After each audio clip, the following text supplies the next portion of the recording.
Magandang hapon po sa mga manonood ng Buhay Pinoy. Abangan niyo po lagi ang aming segment na Yan ang Sabi ni Doc tuwing Lunes alas 3 hanggang alas 4 ng hapon.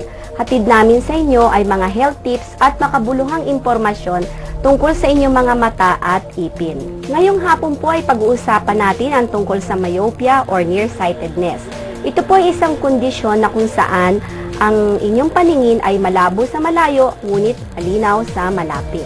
Tinatayang 1/3 ng population ay may ganito pong kondisyon, lalo na ang mga edad na 10 hanggang 40 at ito'y bumababa sa edad na 45. What is myopia?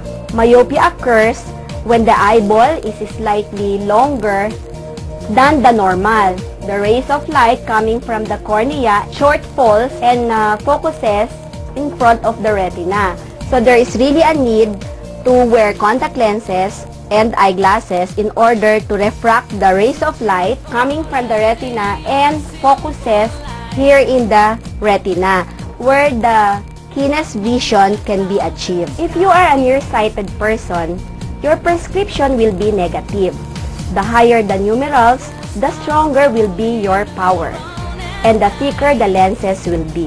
There are different classification or degree of myopia: the low, medium, and high myopia. Low myopia is common to students with a grade of -300 and below. Usually, it is because of their excessive near work.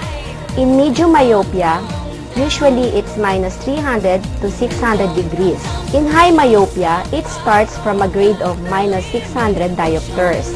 Usually, person with high myopia is prone to retinal detachment, open-angle glaucoma, and cataract secondary to induced myopia.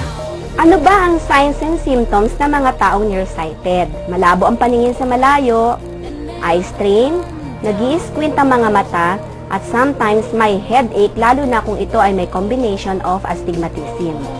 How can you treat myopia? It could be corrected by the use of contact lenses, eyeglasses, and through refractive surgery. This health tip is brought to you by White House Optical and Dental Clinic.